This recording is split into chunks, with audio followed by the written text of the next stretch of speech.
So your father's a nerd.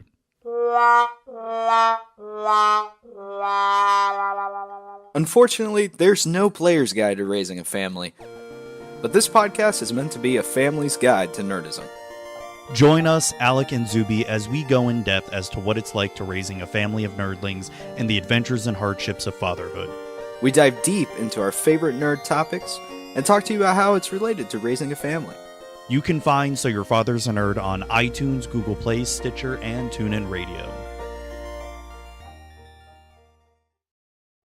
Magic with Zuby is the Magic the Gathering podcast to get your fill of the best trading card game around. Join me each week as we explore new topics and delve into how to become a better Magic player. We have various pro players as well as popular members of the Magic community come and join me as we discuss our favorite card game. Magic with Zuby is available on iTunes, Google Play, Stitcher, and TuneIn Radio.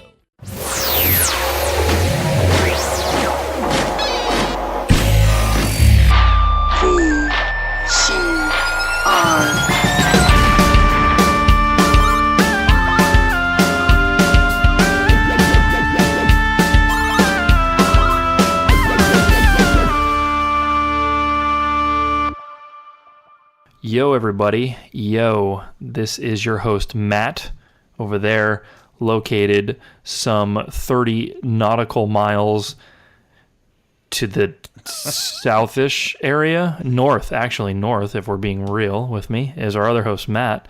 And this is another episode of VCR Gaming. How you doing, Matt? Doing all right. And are we sure it is really north? I mean, if we go by the flat earth theory... And if the rotation of the flat Earth, I could technically be east or west of you. That's true because, yeah, so on the flat Earth saucer, with the Antarctic boundaries put into play. With the ice wall. And why? And you know the UN has the true map of the Earth. That's what the flat Earthers believe. It's the UN map. Well, screw them. Their flat Earth theory. But yeah, so you are located somewhere around me somehow. That is true. And it's another episode. This is episode 11, isn't it, Matt? Yeah, I mean, we're in the double digits now. It's getting real, as they say, as the kids say. Fucking whippersnappers. I know it with their Drake and their little Yachty. I don't even know what you just said to me. I can't tell what you... Something about future and pandas. I don't know. Man, so what are you drinking tonight? I am on the Zuby regiment, and I am with that water game, and I am drinking that Nestle Pure Life that I got at Publix. So, good times. Oh, shit. Yeah. So, I've got like two different drinks with me. In order to help me stay awake, I've got like a drunken Coke with me. Drunken I like Coke. drinking. Go with that. I like it. Coke. Yes. And then I've got that. Once I finish that, then I've got that Great Value purified drinking water. Oh shit! Taking it to the peasant extreme tonight, everybody. We are drinking. Both of us drinking this. Yeah, both of us drinking the low end tier waters because that's how we roll. Nestle is higher tier than Great Value. Well, I can tell you that it was the cheapest 32 pack of water I could buy. So, just saying. True. Just saying. That is true. I'm like, what's the cheapest? To To put it into perspective, a 6-pack of Smart Water costs the same as a 32 pack of Nestle. Just in case anybody's wondering. Yeah, that is true. Before we get any further, we do have to mention that super fanboy Brian has officially decided to hate us and leave us in a horrible ruin of emotion. He had no consideration whatsoever of us, our needs, or our goals, and he straight up abandoned us in our professional lives, everybody. It is official. Super fanboy Brian is no longer in our day-to-day lives, Matt. No, he's not. And you know what the worst wound of this parting is we still don't have a boat. Yes. So to bring everybody, the audience up to speed, Super Fanboy Brian officially, I believe it's written somewhere, as a matter of fact, Matt, he owes us a boat. Not that he has to give it to us. He has to maintain it and keep it at his house. And he pays for it. And, yeah, everything. And we just go out on it. This was promised to us 3 years ago, and we're still waiting on it. Yeah, it really is kind of rude, Super Fanboy Brian. And, I really hope he's listening right now. And as he's listening, he's probably thinking to himself, I really hate you guys. But you know what, Brian? We know you officially hate us and how you left us in such a horrible ruin of emotion. And, yeah, you kind of deserve it. You kind of deserve not, the shade we're spewing at you right now. I have to share my dog's anxiety medicine. Okay. To cope. All right. So I hope you're happy, Brian. Okay. Oh, shit. Oh, yeah, I can't top that. We're told by Fanboy Brian that he will still listen to the podcast and he will still beat us up to get episodes and content out. But we'll see. We'll see how that plays out. How is he going to beat us up? I'd say bring it, Super Fanboy Brian. I know you're meet us in the parking lot. I know his weakness. It's his shoulder. Sweep the shoulder. Sweep the legs. But yeah, in all reality, we no longer work with Superfan Brian, so we hope that he remains super fan. But yeah, he left us. So Matt and I are now the OGs once again. Matt, again. We've been the OGs. It's just now we're the yeah. We're the only OGs. Lone OGs. Yeah. It's sad, man. So it is sad. It is. Because it's like, shit, now we run the joint. Which is scary on many, many, many fronts. Yeah, pretty much. Yeah. That's their mistake, not ours, so whatever. Yeah, man. So what games have you been up to and playing lately? Matt, I wish I had more games to say that I was playing, but I have been dealing with things. As well as you, and part of that is the emotional stress of certain super fans leaving us. But yeah, so I've been playing. Let me get into it real quick. One of the things I mentioned in a previous podcast is that I was super interested, and I would buy it, even though we both agreed, Matt, that it was overpriced, and I still feel that way. I've been playing Ultra Street Fighter 2 on the Nintendo Switch. How is that, by the way? I like it a lot. So really what cool differences, besides there being one or two new characters, what differences is there compared to, I don't know, Street Fighter 2 Turbo or whatever? So let me first address this by telling you what's the same. Okay. So right off the bat, which I thought actually is pretty cool, when you first turn it on, the not the splash screen, like the intro essentially, where like if you remember on Street Fighter 2, you get like it shows like all the characters, Ryu, Ken, all them. It like kind of shows them like 16-bit, kind of like really high detailed, kind of like sitting there, kind of like bobbing up and down, like in fighting stance, and it keeps like kind of fading in and out to them. They kept that, and it's 100%, and it's still like 16-bit graphic-y, which is really cool. Okay. Other than that, it's completely new. So they, it's all the same levels. It's all the same characters with the exception of, what is it? It's Violent Ken and Evil Ryu are the new characters, but everybody else is the same. It's all the same levels, but they 100% updated the graphics. It's completely rebuilt from the ground up. It feels the same. Like the controls and the movement and the scaling and all that is the same. Like I definitely don't notice anything different. My computer just I lost the page I was looking at. We go to backup PC. No, it's all right. I got it pulled up on my other PC. All right, so it's basically they completely updated it, which is one of the things I feared that. All right, so you're gonna charge $40 for a game that's been out, that's 20 years old. What are you getting for this money? Well, you're getting 100% updated graphics. It's It's still very 2D, but it's very like hand drawn and it's not pixely like the original games. Am I explaining that? Can you grasp like in your mind's eye, Matt? No. Okay. No. Well, no, I've seen the game, so I know what you mean. Oh, okay. Which is kind of nice. I feel like you should get something like that for your money. And they talk about they fixed the balance of a few things or whatever. It plays like any Street Fighter 2 Turbo and later release, speed wise and all that. They did go Nintendo-y and Switchy on it with a mode that I feel is sort of lackluster.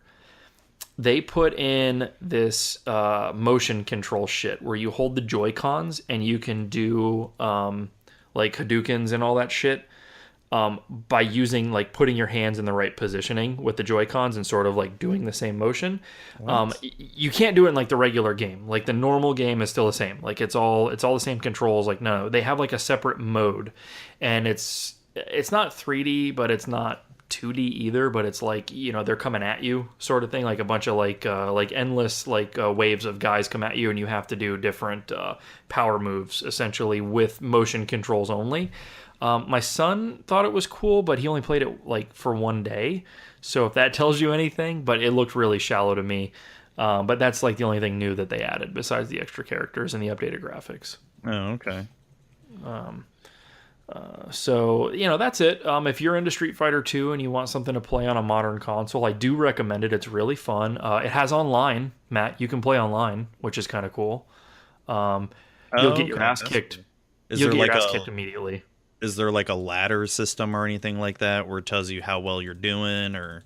So I haven't messed with it much. It looks like there's a ranking, but I really didn't look into it. I'll have to report back on that. I honestly, I played one game and I got literally destroyed. I didn't get one hit in at all. Damn. And I got super pissed off. Yeah. So, take that for what it is. But it's cool that it's there. And if you're actually like good at that shit, you might enjoy it. Yeah. It's cool.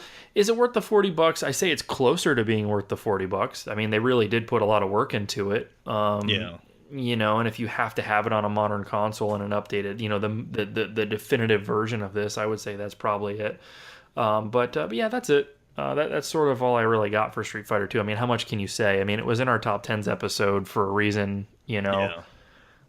It's just updated, so. But, a couple other things. God of War, Ghost of Sparta on the PSP. I think way before we went on break. You are playing it on the PSP, right? Yeah, PSP. Okay. Yeah, no, for real. Because I got that on the PS3. Oh, you do? Well, yeah, because I got that God of War Saga, and that came with all 5 God of War games, 1, 2, and 3, and the 2 PSP ones. I didn't realize that it came with the PSP ones, dude. That is freaking cool. It probably looks better too. No, it looks like PSP. Oh, ew. Okay. I mean, it's basically a PSP port. But so is it like is there like a letterboxing type thing or anything like that going on, or does it fill the full screen? Shit, it's been years since I played it, so I don't remember. True. Now, anybody that listened to our nerd episode a couple episodes back, you'll understand this. It's 480p. So listen to the Framemeister episode, and you'll know what that means. But yeah, no, on the PSP it looks fine. It's a small screen. It's in front of you. It's not terrible at all. And it's fun. It plays well. It plays like God of War. I like it. I put a couple hours into it. Honestly, I got a spot that's like really hard, and I'm stuck, and I got pissed off, and I stopped playing it. But no, it's good. I recommend it. And I already beat the previous one. This one's Ghost of Sparta. The previous one was Chains of Olympus, I believe, and I did beat that one. Oh, okay. That one is killer as well. This one's just sort of updated, like the slightly newer version of that.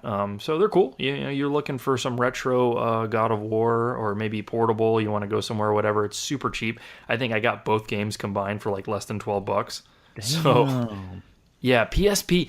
Guys, like seriously, right now, if you're looking for a retro system to collect that's like dirt cheap, like you don't want to break the bank, PSP is the move right now. I think like the most expensive game is like $100. So, and it's super easy to hack. Well, I mean, I guess it depends on what version or what hardware model you get. The model that I got, I hacked it one night, and it took me maybe 30 minutes only because I was reading more than it actually took, to hack. Dude, I didn't know that you hacked that. I remember that you got it, but you actually went through and got all the hacking done and the emulators and all that shit? Yeah. I'm not that thrilled with the quality of the emulators as far as Nintendo Super Nintendo goes. It kind of reminds me of Nintendo DS quality. I don't know if you remember the R4. Ugh, yeah, I do. The quality is not that great at all. And I do remember seeing people hacking PS1 games and they looked good, but I didn't do that. I just did, Nintendo, Super Nintendo, Sega, Game Boy, and all that. I didn't do any PS1 though. Still cool though to be able to just have that on the go and be able to play all those portable. I mean, yeah, for sure. I should probably give that a go, man. I should probably get with you on that. That might be the move. Even though I hate emulation, everybody I know. But how else am I going to play freaking Super Nintendo on the go? Your Switch, when they finally have it. Oh, please. Yeah, they're going to give us like 10 games. Don't even get me started. Oh, I know. But yeah, so that's that. The only other thing I played, and I've gone into this at length, so I won't, but I did play Uncharted 4. My son actually decided he wanted to play it, and he played it through and beat it. Super proud of that little guy. But Holy crap, that's awesome. Yeah, he did. I mean, I helped him. Honest to God, like I probably helped him 3 times. He really did play that game and beat it on normal difficulty himself. And he loved it. Yeah. I haven't even beaten that game. Well, I haven't even played it yet, except for the multiplayer. Yeah, you're behind, man. You need to jump on that shit. I know. Especially with the new one coming out, I really need to beat 3 and then get 4. These are great stories on these, and really good acting. So, if you're into that sort of thing, these are the games for that. Uncharted for sure. But I did the update to it and played it online, is what I did. Just because it was on. I was like, I'll grab that. The remote's right there, and I played it. And they fixed a lot of stuff, and they added a bunch of stuff. It's pretty cool. Check it out. It's still hot. There's still tons of people playing it and stuff. So if anybody has that, you haven't played in a while, download the update. Check it out. But that's it for me, man. I truthfully didn't play too much. I've just been super busy, man. You have played something pretty cool, and it's also one of your pickups. Do you want to? Why don't you enlighten us on what you've been playing, man, and go from there? Well, I guess I'll first talk about Mega Man Legacy Collection. Yes. I don't know. I mean, it definitely been enjoying the hell out of it. And the main reason I picked it up is because I have the Mega Man Anniversary Collection on GameCube, and I think I told this to you like last week or something. It's the GameCube controller just fucking sucks when playing that. It doesn't feel right, and I don't think you can use the D-pad on it either. And it's not like the D-pad is any good on a GameCube controller anyways. Terrible. I'd put it right behind, as far as worst rankings, right behind the Dreamcast D-pad. It's terrible, absolutely. Yeah. And so I was just kind of disgusted with playing it because I used to have the Anniversary Collection on PS2, which playing it on PS2 never a problem. But then when I had to sell all my games, years ago, I couldn't find a good price for the Anniversary Collection on PS2, but could find it super cheap on PS1 or GameCube. I mean. Mm-hmm. So I got it, but then when I tried playing it again recently, it just sucked playing, and so I found the Legacy Collection for, I think, $17 at GameStop. Even though they said it was pre-owned, it seemed completely brand new to me because it looks like they just opened up the wrapping on it because everything inside was brand new, and there was even like a DLC code for some soundtracks for some music that you can download, and that was not used. So I don't know. All right. So just to clarify, so you got it on PS4, correct? Yes. Okay. So, and you said that. Okay. So you hated the game. Let's reiterate here. You hated the GameCube because of the controls, but you liked it back in the day when you had it on PS2. Yeah. So basically, what we can say is that the PlayStation controller is absolute perfection, no matter what you're playing. Then is that fair to say? Yeah, it feels a lot closer to the NES controller as far as the D-pad is concerned. That's true. That is a really solid D-pad on that. Well, even the current PlayStation controller. Yeah. That's that. All right. Well, that's cool. How far did you make it into that collection? I've beaten the first 3 so far, and I'm at the end of the 4th one. It's just with the bullshit that's been going on with me personally, as you know. It's just I haven't felt like really playing it, and then 2, it's been, lack of time as well. Sure. Yeah. But no, other than that, like I said, I'm at the end of 4. Been really enjoying it. Been having a lot of fun with it. What's the graphics on this? Is it like remastered, or is it still like retro, just a port? Like, what does it look like? It's straight up port. Yes. That's what's up. There's no remastered anything, and they kept the difficulty. They kept everything the same. The one thing they did keep on, or add on, which you can say that it's cheating, and I don't really care, is you can sort of snapshot your game where, say you're going through a part and, a really hard platforming part. You can save right before there, and if it's a part that you just keep dying at, you can reload your save there. And while if I had if I had more time, I would gladly not use that feature, but since, I'm getting older and I don't give a fuck, I'm using it. The truth is, and you and I talked about this, like the truth is that we've been through that hardship in our life already, so I suppose it's acceptable. Yeah, and I've beaten all the games before already, so I mean, to me it's just replaying them just for fun, and I don't need to prove that, I'm such an awesome gamer or some crap, I'm just like, it just goes without saying, man. We know this. Yeah. Just playing it for my own pleasure. And the second collection comes out actually probably in a week or 2, where it comes out with Mega Man 7, 8, 9, and 10. Which, have you played 8, 9, and 10? No, I don't think I have. I don't think I made it that far into the series. I ended up playing like the X's and stuff, like the first 2 X's on Super Nintendo and stuff. I never played those though. Well, 9 and 10 only came out on the Wii, right? No, I didn't. So all right, definitely. I was thinking they were PS1 when you said that. I'm way out of the loop then. No, I definitely didn't. What Capcom did was, since 9 and 10 were never ever made when Super Nintendo were around, they went back and made 9 and 10 in the NES 8-bit style. So shit. Yeah, and I remember I acquired them on my Wii.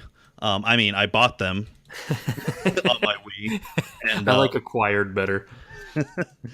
And I remember 9 was pretty hard, but 10 for whatever reason was super easy. I think it was Mega Man 10 you could actually play as Proto Man in that one. So wow, so all right, so I should probably pick these up. Definitely. They're a lot of fun, and it's worth it, dude. Less than $20, and you're gonna have so much fun, and your kid is gonna enjoy the hell out of them too.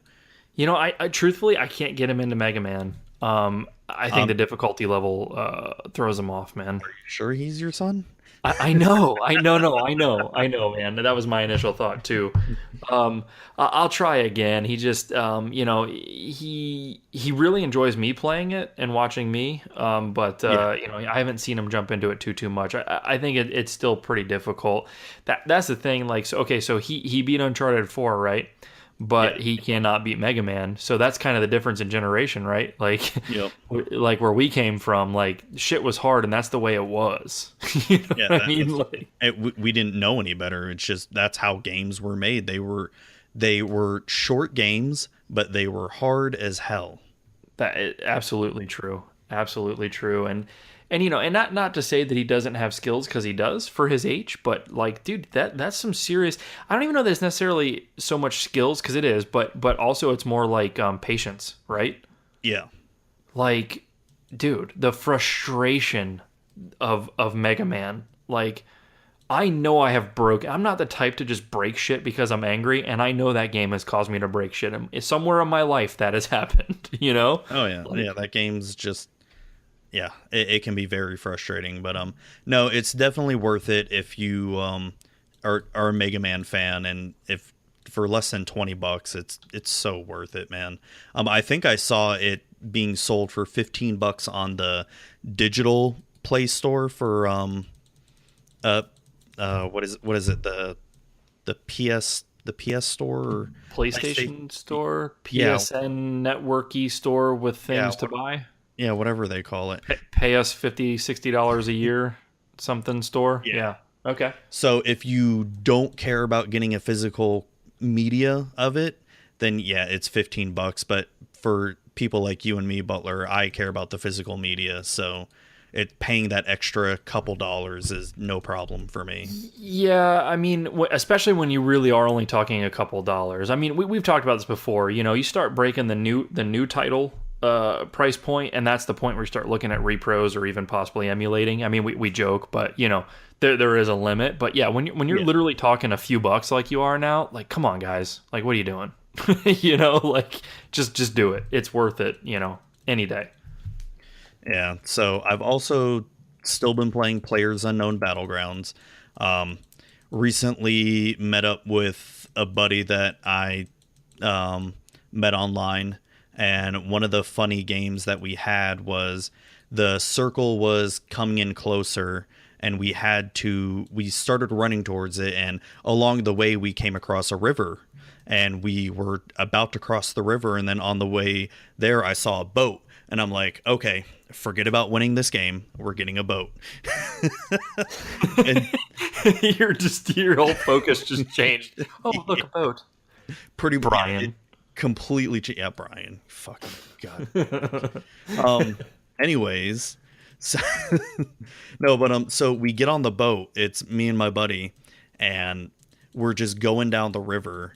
And I'm just like, I don't have a care in the world. And I'm just like, I'm on a boat. I've got a fucking boat. Fuck everybody. And then all of a sudden I just hear, we are coming up against a bridge, and we don't see anybody on the bridge from our vantage point. And then all of a sudden we just hear pop, pop. And my buddy is dead right behind me. And I'm just like, no. I'm like, no. And then so I jump out of the boat, and then the boat runs me over. What? I die from the boat motor. You murked yourself? Yeah. Oh, man. Dude, with all the ways to go in that game and all the people looking for you, you had to take yourself out with a boat. I wasn't even mad. I was just like, this is my life, you know? Jeez, bro. Oh, my God. Yeah, so apparently that's pretty common for that to happen, especially with boats. Like, if you jump out while it's going at a fast speed, you're most likely going to run yourself over. So don't do that, I guess. Yeah, it's kind of bullshit, though. How are you feeling about the game? Like, it's still like the pinnacle of modern gaming at the moment for you? Is it still the only modern game that you're deciding to jump into? I wouldn't say like pinnacle of modern gaming. I'd say it's the best shooter right now that's out right now. I feel like there's no shooter that can compare to it right now. Well, one day I'll know. Yep. And since it is coming out on Xbox, there better be cross-play, because I'm not going to buy an Xbox just for that. No. We'll figure it out. Like we talked about, you know, there's possible PC in the works for me. I might be able to get a video card at some point. So we'll be on it. We'll probably stream it and shit like we've been known to do in the past. So we'll get there. Yeah, but I'm also playing Skyrim. I'm not going to mention the fourth game there besides Skyrim. It'll just take too long. But Okie dokie. But Skyrim, I've been playing that, and I've decided to add in a bunch of mods to the game. And one of the cool mods that I added, and this is something I recommend to people who have maybe played through the game and have played through it so many times, and they're, you know, sick and tired of, you know, not really sick and tired of the game, but sick and tired of doing the same thing over and over again. Sure. Is there's a mod called Alternate Start, which is a really awesome way to start a brand new character. So instead of doing the same vanilla quest in the beginning where you have to go through the town and escape the town and, flee from the dragon and all that stuff. The alternate start mod starts you off in a jail after you've already created your character, and you talk to this little statue, and it'll ask you, a bunch of questions, and depending on how you answer the question will define how you start the game. So interesting. So one of the ways I started the game was I boarded a ship to get to Skyrim. And so it dropped. So after I answered the questions, it dropped me off at one of the big port towns in the game. Right. And then, which is really, really cool in a way, because you get dropped off in the middle of a big town and you have nothing. And you just sort of have to basically start from complete scratch. And it just really makes you you may have to try new things in order to get weapons and gold and all that stuff. One of the other ways to start was to start playing for one of the guilds. There's 3 guilds in the game: the Mages Guild, the Thieves Guild, and the Assassins Guild. I started off with the Mages Guild, and I'm going through, being one of the wizard students and learning magic and, going through all that quest line, and you do it right at the beginning of the game, which is really cool. Yeah, definitely an improvement for sure. Yeah, and like I said, I know you haven't played the game yet, but I wouldn't recommend doing that mod until you've already played through the main game and have beaten it and all that stuff. But this alternate start, if you're looking for something new and fresh for Skyrim, this is it. It's really good. It's really fun. So, do we know if that is going to be that alternate start and things like that, or if mods in general? Have we heard anything about that becoming available on the Switch release? Do we know yet? If the Switch Skyrim is going to follow the other versions of Skyrim, because Bethesda opens up its own mod shop, because Bethesda opened up its official mod shop on the game, and this is where I downloaded the alternate start mod. Right. So if the Switch follows that, then yeah, you'll be able to do that. It will be interesting to see if Nintendo allows any modding, because, even PlayStation's going to allow Bethesda to open up modding. Oh, wow. And PlayStation is basically saying no to cross-platforming. So for the fact that they're going to allow that is pretty interesting. So I don't know. Nintendo is like, yeah, we'll allow cross-platform gaming. So I'd be interested to see if they take on the modding ability as well. Oh, that's cool. Yeah, we'll see. We'll see. But yeah, Skyrim, man. I've played it here and there and things like that or whatever, but my fondest memories so far of it are you and I watching YouTube videos of like people playing with all the mods enabled. Oh yeah. So good times there. There is another mod. I would even recommend downloading this mod right away when you start playing. That is if they have it on the Switch. It's called Immersive Weather Mod, where I guess they added more shading, more lighting, making the weather look a lot darker and denser and more dreary. Like when it rains now in my game, holy shit, it feels like it's actually raining and not just like, light sprinkling and all that stuff. It actually makes it like a bit much for the Switch to handle, my friend. Yeah, I know. But no, I mean, I would at least try it out, but it definitely kind of changes, the lay of the game when it starts raining or snowing, or even when it starts getting windy and all that stuff. True. Pretty rad. Yeah, I think that's it for at least the main mods. But yeah, that's pretty much it for me when it comes to gaming. So we should probably try to step it up before next episode. Let's see if we can get into anything. Maybe we should play something together, man. We keep talking about playing something online. I know. I need to get the PS Plus again. Ugh. You've got the PS4 Pro, bro. Like, I mean, come on. Come on, dude. It's acting as a Netflix / Blu-ray player right now. It's just, I haven't played Mega Man in probably about a week, but yeah, just this past week, it's been a Netflix / Blu-ray player. True that. True. You want to go ahead and get into pickups and then move on to the meat of the episode? Yeah, man. My pickups, really quick, has been Mega Man Legacy Collection. And I'd like to point out PS4 Pro. Not that you can't play it on a regular peasant PS4 like me, but Wait, Zuby plays it exclusively on the Pro. Just so can you play it on a non PS4 Pro? Probably not. Probably not. I don't know. I don't know if I don't think the regular PS4 can handle it. A banner just pops up and says, "Hey, you peasant, go get a real PS4." Yeah. You can't handle these NES graphics right now. Pretty much. Yeah. Well, I've got a couple of pickups, nothing really to go into. One of them, Ultra Street Fighter 2 on the Switch. I would like to point out that was a gift to me for Father's Day, which I thought was pretty cool, from the wife and the kid. They picked that out. That's cool. That's cool. It's always cool when they listen and they get you something that you're interested in, Pretty awesome. So thank you guys for that.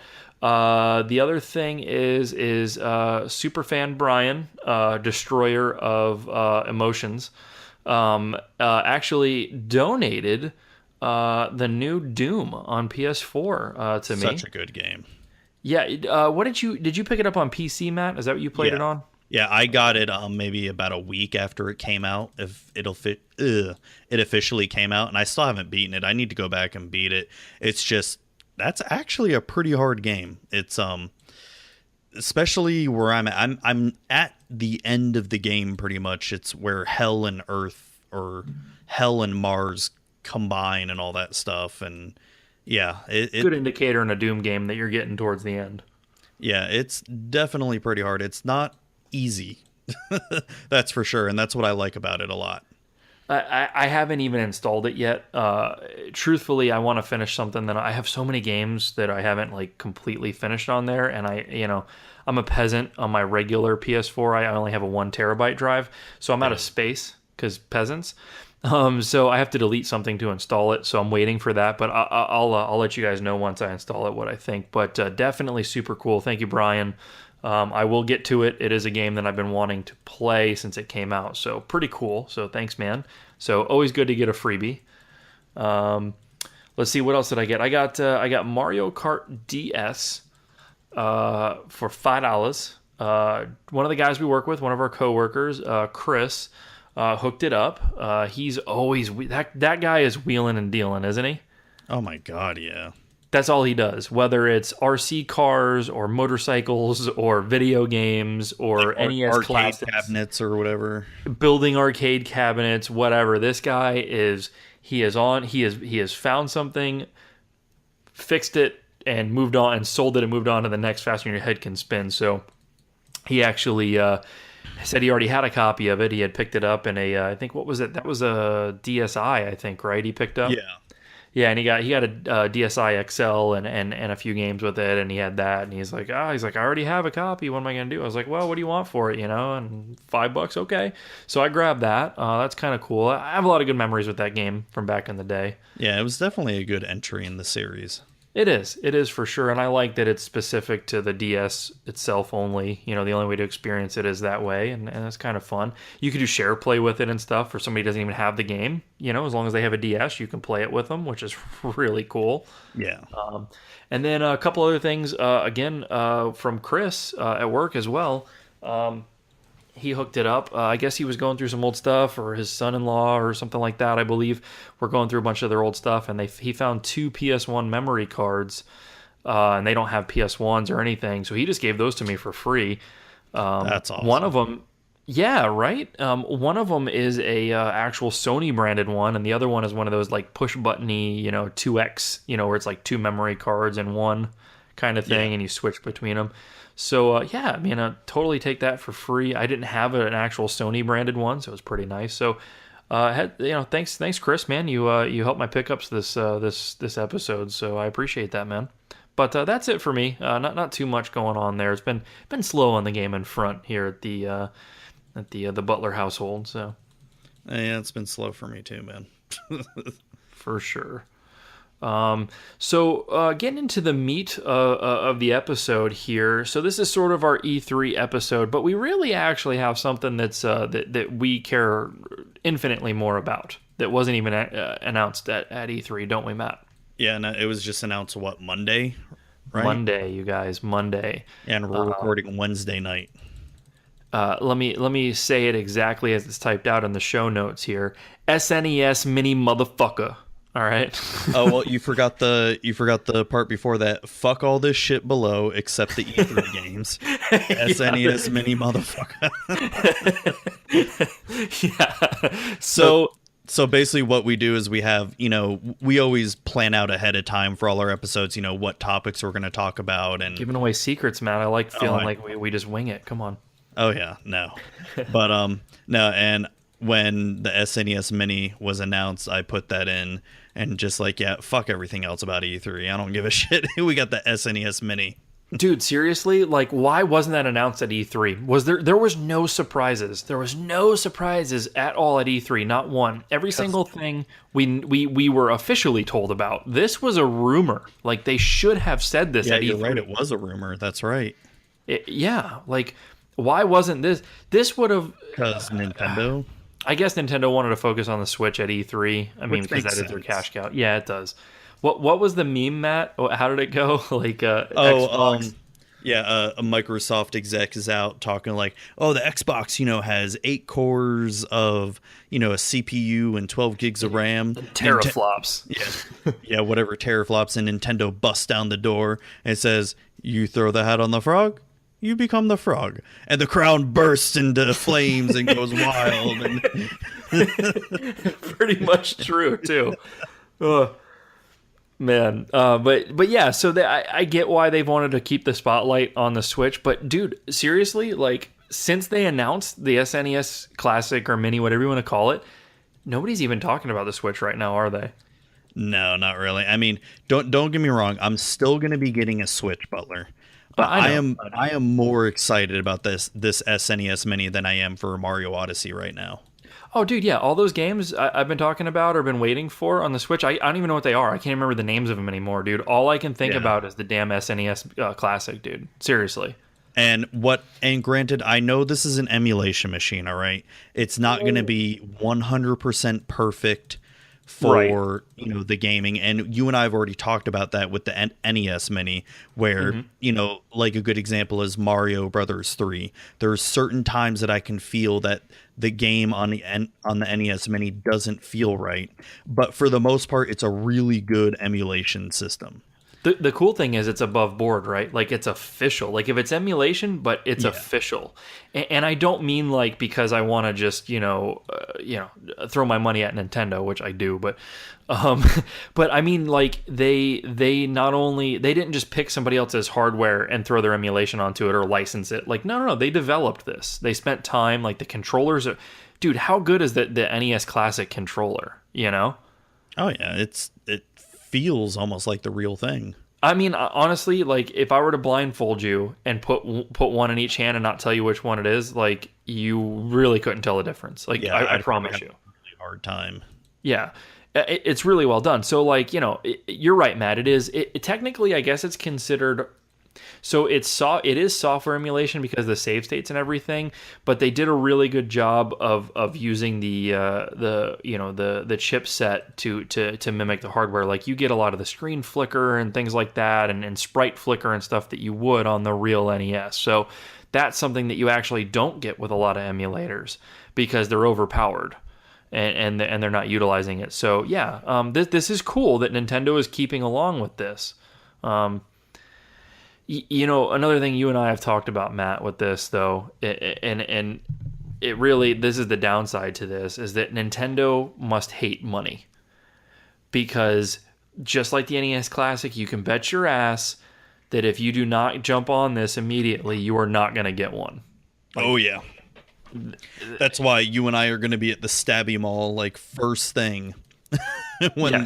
That day go when to it the comes mall up. That everybody we stare into the face of getting stabbed to make sure that we get video games when they come out. Oh my god. No, and you and I drove around Tampa like that morning it came out. I mean, while we were actually on a very important work business when that happened. Correct. Doesn't matter. Brian, it doesn't matter anymore. Oh yeah, that's right. Brian can't do shit. Yeah, fuck super fanboy Brian. I mean, I love you, super fanboy Brian. Just buy me a boat. Where's our boat? But no, you're right. We drove around everywhere, and we gave up, didn't we? We didn't find any. Yeah. And then we decided to go to Stabby McStabberson Mall, and We put on our bulletproof vest, and we said a prayer. We called the cops just in case, and yet we made it out alive with an NES Mini.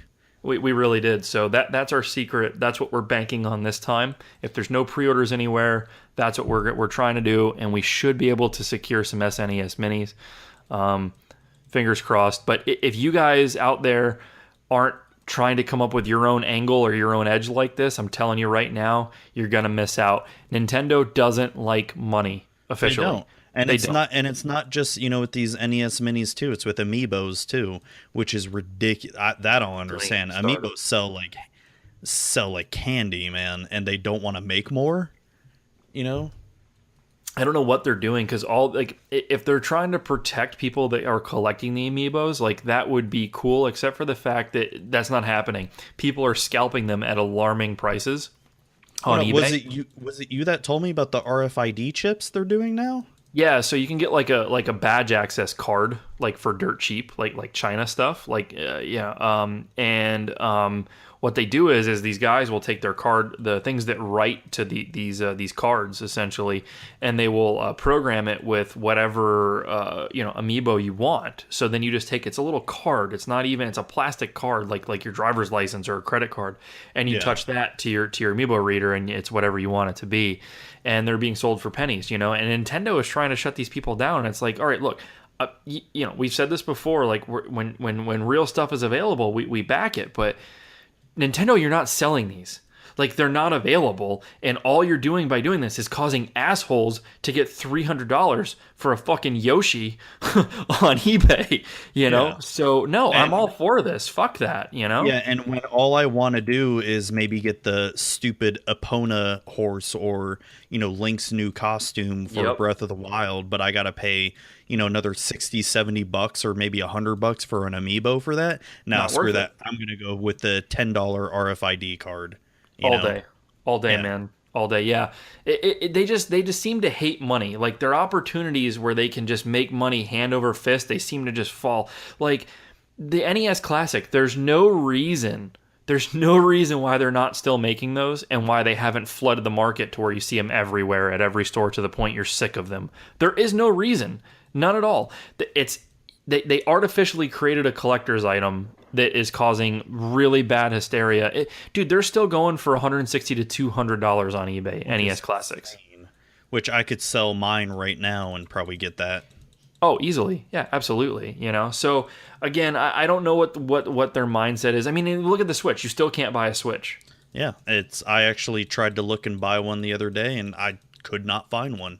Couldn't even. You wanted one. Here's my fucking money, Nintendo. They won't take it. So again, if you're really into to this scene like we are, and you want to get something cool and neat, and you want the SNES Classic, you need to find a niche, and you need to be there. And unfortunately, you got to act like an Apple fanboy and stand in line probably, because these things people are gonna be literally murdering each other at Walmarts for it this holiday season. I promise you. Well, it's not even gonna be the holidays yet. When it comes, it will be when it comes out into the holidays. People will literally be stabbing each other. Well, it's coming out the end of September. It won't even be holiday shopping season yet. That's true. It's going to be by the time holiday season shopping starts. It's going to be long gone. You won't even be able to find them at all anymore. Yeah, that is true. So, but let's get into it a little bit though. What is good that's going to be on this thing? Let's first, before we get into the games, let's talk about hardware. Something that they faltered on the NES Classic, which is still a problem for me. The Super Nintendo Mini is going to have 2 controllers. How about that? Which not only is going to have 2 controllers, the cables are going to be 2 feet longer, they said? Still too short, but infinitely better than what we're dealing with. Yeah, I bought that extender cable for mine for the NES Classic, right? Yeah, like that shit's insane. But they essentially listened, right, and they upgraded the hardware, so that's cool. I'm stoked about that. Now, as far as games go, so what is there? There's 20. They're calling it 20+1. Did you catch that, by the way? Oh, did they? I didn't see the 20+1. Yeah, so it's 21 games, but they're calling it +1 because they're throwing Star Fox 2 on there. But the only way you get Star Fox 2 is to beat the first level of Star Fox, and it will unlock Star Fox 2, apparently. Which is crazy that Star Fox 2 is coming out on... This is the first time Star Fox 2 has ever officially released. Ever, yeah. And, you know, I've never even played this game before. Like, I know it's out on emulators and ROMs and all that, but I've never played it. And I'm going to wait until I get my SNES Mini before I play it. I'm super excited. I know that I've never played it as well, but I know that it has some new elements to it and things. Like, it has, like, you're not just confined to a ship in this one. Like, there's, like, some, like... ATST, like chicken walker type thing that it can transform into, and you can... Oh, sort of like how it had in 64? Yeah, exactly. Exactly like that. Like, there's some of that going on in this game, which is really cool. Cool. I'm stoked for Star Fox 2, man. And the same people that did Star Fox 1 did Star Fox 2, and they completed it. I actually read something, Matt. I don't know if you saw it. It was on Reddit. But somebody had kind of posted up an interview with the guy that made Star Fox 2 and his thoughts on that it's finally getting released. And the whole reason why it didn't get released is because the 32-bit era was out, the PlayStation and the Sega Saturn, and they thought that the polygon graphics of Star Fox 2 was too far behind, and they didn't want to draw comparisons to those systems. So they literally scrapped it because of that. A complete game. Can you believe that? That's pretty crazy. I know, man. I know. I was pretty floored when I read that, but I mean, hey, business is business, I guess. But again, there's another thing where Nintendo just hates money. So pretty much. What else are you excited about coming out on this system, man? Oh, dude. There's so many freaking games I'm excited about here. I'm pretty much excited about all of them. God, it's just starting from the top of the page. Mm-hmm. I mean, the first game, of course, this game was going to be on here, Super Mario World. And I mean, you can't have chosen a better Mario game to be on here. I mean, you know, officially unofficial VCR Gaming #1 Super Nintendo game. Yeah, I mean, what more can be said about Mario World? I mean, it's such a good game, and I'm glad that they're putting it on because it's just going to give more people who have never played it the ability to finally play the game. Oh yeah, think about like all the kids and stuff that have never played that they're going to get exposed to it now. Definitely cool. Now, your officially unofficial VCR Gaming #1 game is on here as well, Super Mario RPG. Well, no, that's not my #1. That's Final Fantasy 3. I'm sorry, Final Fantasy, which is also on here. Yeah, which is... I can't believe they're putting Final Fantasy 3 on here. That is just insane to me. I really felt like we were going to get gypped and get like 2. I really did. Which like, I knew we'd get a Final Fantasy. 2 is a good game. 2 is a good game. It is a very good game. Oh, it's grindy, bro. It's grindy. I have it on my phone. It's fucking grindy, man. Well, are you thinking of the actual Final Fantasy 2 and not the Final Fantasy 2/Final Fantasy 4? Yeah, I'm thinking Final Fantasy. You're right. I'm sorry. You're right. Because the actual Final Fantasy 2 is super grindy. Final Fantasy 4, while it can be grindy, the American version, when it came out, you didn't really have to grind in it. Is this one of the ones where they scaled with you? Is that 4? Is that what that was? No, they didn't scale with you. Why am I... So, all right. So I have it on my phone, and it definitely says Final Fantasy 2. But yeah, I'm wondering if that's American, though. No, that's the original Final Fantasy 2 that came out in Japan. That didn't come out here until PlayStation 1's Final Fantasy Origins. Okay. Yeah. So Final Fantasy 3, which is actually Final Fantasy 6, that's my favorite video game of all time. I already have like every single fucking owned version of Final Fantasy 3/6, and I don't mind owning another version of it. So I am A-okay with this. And just another thing I want to say before we go too further about the games, just the fact, even though there are less games on here, all these games here that they put in have way more hours of entertainment than the NES Mini does. Matt, there's not one game on here that's bad. No, well, if I had to say the weakest entry of them all, for me personally, it would be Kirby's Dream Course is the weakest out of all of them. But that doesn't mean it's a bad game. I didn't even think. You know what? I kind of skipped over that because I just got kind of like Kirby blinded. But you're right. That's probably the weakest game on here. But it's still a good game. But if I had to choose the worst one out of all of them, it would be that. That's just my opinion there. But it's still a fun game to play, though. Yeah, I think you're right. And that's the thing, too. So, like, okay, so there's less games, but you're getting another controller, and there's way more heavy hitters. And like you said, if you just go by hours of real good enjoyment and playing, or even 2-player games and stuff, it's not even close. It's not even close. I would even let them take some of these games out, and I would still pay the same price. Dude, not even that. You look at Zelda, Final Fantasy, Mario RPG, and Secret of Mana and Earthbound. Those games will take you. I mean, Zelda, I can beat really, really fast. But let's just say for people who have never played these games, those games can take you anywhere from 30 up to maybe 60 hours to beat if you've never played them. And you Absolutely, and you don't use any player's guides for help or anything like that. Those games alone are a lot of hours of entertainment. So you're already at 3 games in, you're already at hundreds of hours of gameplay. Yeah. I mean, dude, how much? I mean, you're talking $80. This thing is $80, so $20 more than a AAA title release, Dude, how many of these games were on our top 10 list, man? How many of them? Look at them. Both of our lists, it's littered with them. Littered. Like, I sound like a fanboy, and I know I kind of am, but... Oh, yeah, we're fanboying hard right now. But it's, like, I don't care. Like they're coming out with a new Genesis, like, type thing, and, like, yeah, it's cool, but, dude, come on. There's no way it holds a candle to this, man. They sell Genesis games so cheap now. Like, you go on Steam, and you can buy the entire Genesis library for, like, $30. Holy shit. I mean, it's something like that. I've got, I don't know how many of the Sega Master System Classic, whatever the hell, on Steam that I have. I've got so many Sega games, I'm just like... I don't really care because Sega has a lot of good games, but it doesn't hit that nostalgic level like Nintendo does.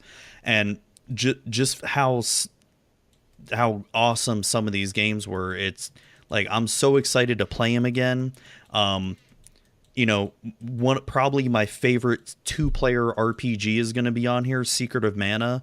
I can't wait to play that with my kids, actually try to start playing that with them because that's such a good 2-player RPG.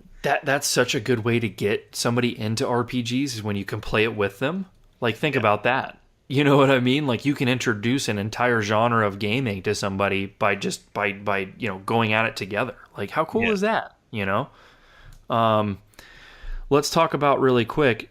2 words, 1 letter. Mega Man X. Which is a really good game, but if I had to have a preference, they should have put Mega Man X2. You think so? I mean, I feel like that's the better game, but X1 is still a really good game, though, which I'm okay with them putting it on. But I honest to God didn't think that Capcom was going to play ball and they were going to even have a Mega Man on here. If I'm honest, I really didn't. I'm surprised they did too. I agree.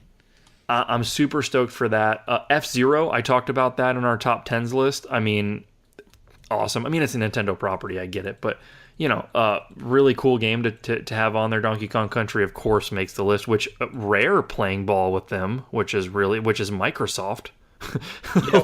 Which is crazy because I always wonder how that works with Donkey Kong Country because it's like, even though Rare did the game, Nintendo owns the Donkey Kong characters and all. Well, only some of them. Yeah, they don't actually own the bad guys, the crocodile people. Right. That's why when Donkey Kong Country came out again for the Wii and the Wii U, that's why they had to do all different bad guys. Oh, okay. Well, I will say this: like, there is somewhat of a decent relationship going on between Nintendo and Microsoft right now, and I think it's because they're both the underdogs right now, so they're sort of kind of playing ball with each other because. So they, if you look, Minecraft is coming out on the Switch, and it's going to be cross-platform with the Xbox and PC. Yeah. So, I mean, that tells you right there. So that might have something to do with how they got the licensing to get this on there. But I feel like it would have been a huge, huge fail and letdown to not have such an iconic Super Nintendo game like Donkey Kong Country not on here. And it is. So, very cool. Very cool. Street Fighter 2 Turbo Hyper Fighting is, of course, on there. Mario Kart, come on. My favorite Mario Kart. Yeah, absolutely. One of the best, if not the best, agreed. On there, Contra 3, which was one of my top picks, is on there. Which I'm surprised they have that on there because they couldn't get Contra 1 for the NES Mini. What is with that? What's the weird licensing? It seems like the first Contra is always hard to get shit on, but we always see all the other ones. What's with that? Do you know? I don't know. I didn't read up on the story for it, but like I said, when I saw Contra 3, I was surprised to see it on here. Everybody be prepared, though, that's going to be the actual Contra 3, and it is going to be hard as shit. Yeah, I've never beaten it. I've never even beaten it with the Konami code because I'd always not possible. I mean, not that it's not possible to Konami code. I would just get so frustrated. I didn't care how many lives I had. I'm telling you, man. Yeah. That game is brutal. So I do plan on beating it though when I get this thing. I would love to see that happen. I would love to see that, bro. Super Punch Out. I mean, it's cool. If you like Punch Out, it is the next Punch Out. It's fun. It is very much still Punch Out. So that's cool that it's there. It's a Nintendo property. So I mean, it's a fun game. I definitely enjoy Punch Out on the NES, and I did like Super Punch Out on Super Nintendo. Absolutely. Let's talk about what we're not getting and what Japan is getting that we're not. Wait, before we get into that, we need to mention that probably the most expensive game on here is Earthbound. And by a long shot, dude. That is awesome that we're actually getting that here. That is so hard to get a hold of, man. Not only that, but how expensive is Earthbound just by its cart? It's like over $100. And then if you were to get it like new in box and all that, it's like well over $300 to $400. Is it? I think it's more than that. Then it went up last time I looked. Hold on, I'm double checking it right now. Oh yeah, no. So if you want it, let's see. So I'm trying to find the real shit. Okay, so just cart, $160 to $190. Damn, it did go up. Yeah, dude. Earthbound original box, complete inbox, CIB. And it is. They have it all pulled out. I can see it has everything. It's even got the scratch and sniff card. So that is fully complete. The warranty card, everything. $724. Holy shit. Okay. Yeah, $80 and it includes Earthbound. Dude, that is a fucking steal. And granted, I know it's an emulation box, but it's officially coming out from Nintendo. That is I don't think it matters an RPG as much, dude, as like an action game when you're talking emulation. I really don't, because there's not as much timing-based shit that's going on. No, you're right about that, but still, it's the fact that Earthbound's going to be on it is just amazing to me. Huge, because it's so hard to get, it really is. And it is a very funny game. I've never actually played through the whole thing and beaten it. I do want to now that it's going to be on the SNES Mini. It's just, I just could never get into it when I was younger. But I do remember it being funny and very wacky. I remember that as well, and I never beat it back in the day either. But yeah, it was. It had some really funny concepts and things like that. We really should try and play through it, man. Now that we can actually get our hands on it and play it. Yeah, I just remember you get to fight old ladies and fight piles of vomit. Yeah, what's it called in Japan? Mother, I think it's called? Yeah, it's called Mother, and I think Earthbound is actually Mother 2, I think. I don't know. It's True. Yeah, you're right. There's like these people that are so into the game that I guess there was a version of Mother on the NES that we never got, and then I don't know. I'm not all that familiar with the Mother series. Yeah, I'm not either, but I did play Earthbound back in the day, and I think it'll be cool. I think it'd be really cool. Yeah. So one thing that they're getting in Japan and Europe that we're not getting was in one of my top 10s, and that is The Legend of the Mystical Ninja. Oh, that's right here. Wait, let me pull up the Super Famicom one. So it's still the same amount of games. So stuff is being replaced. But actually, I think it's Fire Emblem, Mystery of the Emblem, Legend of the Mystical Ninja, and I think one other are the only differences. Yeah, what's the difference between Super Street Fighter 2 and then Street Fighter 2 Turbo? That's a great question. I don't know. I never played Super Street Fighter 2. Yeah, because they're getting the Super Street Fighter 2. They're not getting the Turbo one. That must just be what they were, what hit big over there, what they were accustomed to. I'm not sure. I'll tell you this, I'm jealous as shit as their controllers, and you pointed this out as well. Yeah, I know. The Famicom controllers, the Super Famicom controllers are so much cooler. Yeah, they get the colored buttons, and we just get which I know that they were the buttons we got when the Super NES came out. Just the gray and the purple buttons. The muted, yeah. Wow. Like whose idea was that? I do remember as a kid, because when you play Mario RPG, the buttons are the colored Super Famicom buttons. That's correct, yeah. So I remember as a kid always wanting, the Super or the Super Nintendo with the green, blue, red, and yellow buttons, and I remember buying a Turbo controller. I'm pretty sure it was like Mad Catz or some crap, and it had the colored buttons like that, and I loved that controller so much. The look at the box that it's going to come in, which is the Japanese one, the Super Famicom, because so in Japan it was the Super Famicom, and and in Europe it was the Super Nintendo, but it looked identical to the Super Famicom. They got the same color, like the hardware, like the actual console itself, all looked identical to what Japan's looked like. But like their box and everything looks just like ours. They just replaced it. But like, look how neat the Super Famicom like Japan box is. Like it's just like a little like pinned outline of like the system and the controllers, and it uses all those colors. Like it's all done in those colors. Like, now, is that how the box was released in Japan? It is. Yep, exactly how it comes. Yep. No, that's like when it first released. Is that how? That's exactly how it came. These, I don't know if you noticed that, but even like the NES Classic and the Super Nintendo Classic and the Famicom, those boxes, like even though they're teeny tiny small because the system's small, they're pretty faithful to how the actual original boxes looked. Yeah, I remember that with the NES Mini. When I see my box, I remember that's how it came. And the Super Nintendo box or the SNES Mini, yeah, that looks pretty much the same. As far as I can remember, it does. Yeah. Absolutely. It's just, so the Japanese one, they're getting a couple games that we didn't get. Matt, I was talking to you about this. I'm going to try and see if I can pre-order one. I know there was a site that was doing it when the NES Classic came out, and it didn't seem to be like a big deal. Everybody got them. And because Japan uses actually the very similar power scheme than we do, and with it being USB, it's not a problem at all. Like you plug it into your own wall wart and it works, and it's HDMI, so it all works. So there's really no region issues. The only issues will be everything will be in Japanese. I'm actually concerned because, and again, if you listen to our FrameMeister episode, you'll understand. But in Europe, they had this standard called PAL that all their TVs were in, and ours is NTSC, and it ran at 1/6 slower than our stuff.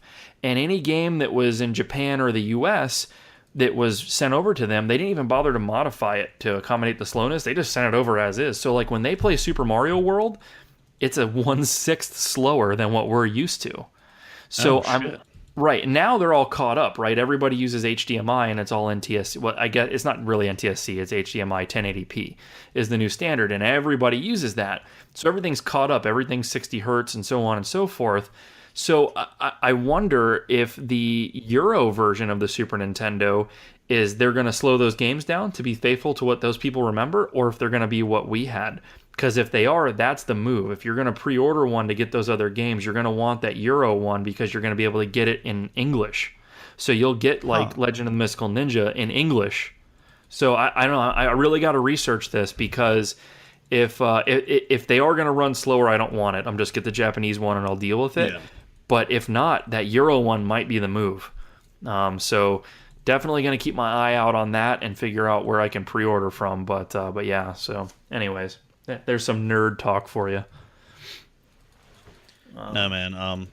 Like I said, I don't know what more can be said about it. I'm super excited about it. I don't even, like I said, I'm not even that excited about a Switch right now. I'm more excited about the SNES Mini. Oh, dude, totally with you 100% on that. Plus, how fucking cool is that going to look sitting next to your NES Classic, Matt? Oh, it is. It's gonna look fucking amazing. The NES Mini is gonna welcome its younger brother into the world. Dude, it's going to look so cool. The teeny tiny little consoles sitting next to each other. I'm more excited about that than I am anything, to be honest with you. And then I'm gonna have my regular Nintendo and regular Super Nintendo come visit, and then they're gonna be like, "You young whippersnappers in your save states. Back in my day, we had battery operated cartridges. If that nickel cadmium battery ran out, you were done for." Say goodbye to your saving Zelda, bitch. They what was I gonna say? They we had complicated passwords and we liked it. Oh man. But yeah, so anyway, so there's our super exciting, what Matt and I are looking forward to more than pretty much anything that's coming out ever at all. There's actually some new games we have here on our E3 lists, and I could honestly, after I heard this, I forgot about those. Yeah. Far Cry 5, what? No, dog. Listen, I'm playing Earthbound. What are you talking about? I don't know what Far Cry 5 even is anymore. No, but I guess we can get into the E3 game list here. Let's start with Far Cry 5 then. Since we're already talking about it. So you get to kill rednecks, and I'm kind of excited about killing, rednecks and hillbillies. Easy, Matt. We live in Florida. Oh, dude. Okay. I won't say rednecks. Hillbillies. We don't have hillbillies here, okay? There you go. Simple folk. Simple folk, yeah. Simple cult-loving folk. Yeah, I can't wait to kill me some hillbillies from, Deliverance style. I wonder if they are going to have, any references to Deliverance. They got to, man. They have to have something referencing Deliverance or something. Well, yeah, I mean, most of these video games are down with the pop culture references. I would be shocked if there wasn't something real country backwoods, twisted like that in there. Absolutely. Yeah, there's a quest, you gotta go meet a kid and he's playing the banjo and some shit, and you gotta verse him in the dueling banjo, and then later on his uncle comes and gets you from behind while you're out on the river. God. And squeal like a pig, boy. Oh shit, we just got dark. Not too dark. Not as dark as we can get. So for everybody that hasn't heard, Far Cry 5 is going to be set in, was it Montana? Yeah. Yeah, so it's going to be in Montana, and it's going to be focused on this extremist cult group, right? Yeah. And they've kind of locked down an area, and you're kind of in there, and I guess you're kind of fighting against the power, the cult power, and trying to free the area or something. So really interesting concept. Yeah, I'm pretty excited about, because the only Far Cry I've played has been Far Cry 4, and while I did enjoy the game, it was the setting of the game. I didn't really care for the setting. I didn't really care about the Indian setting, and because it was set in India, right? The previous one, like Nepal, yeah, kind of like India / Nepal type thing, yeah, like Himalayas and all that, yeah. Okay, but like I said, it just didn't grab me. It was a fun game, fun concept, but I couldn't care less about the setting of it. And this one, while it is American, I am pretty excited about it because I can't wait to kill me some hillbillies. Dude, so the Far Cry games are done really well. That was the second game I ever got was Far Cry 4 on my PS4. And actually the first game was Grand Theft Auto 5, which I had already beaten on the PS3. So truthfully, my first new game was Far Cry 4. And it was, is it the best game ever? No. But I'll tell you this, it's done really well. And if they're building off of that with this new concept, we're in for a really solid game, man. Let me tell you, absolutely. The physics are good, the shooting is good. There's crafting, there's all that stuff, and I'm sure they're gonna elaborate on that and make it much deeper. So it looks cool, man. I'm definitely looking forward to that one. Yeah, man. What do you want to do next? There's a few here. We can just mention a couple here. Let's see. Battlefront 2. Yeah, that's happening. Okay. Now what? Oh, Battlefront 2. Well, I am excited about that game. Mainly excited that they're adding a single player storyline to it, and it's Something the first game really lacked. Yeah. oh yeah, it lacked it bad, and it's I don't know. I'm just pretty much excited about it altogether, and yeah, I can't wait for it to come out. I mean, is it going to be a day one purchase for me? Maybe.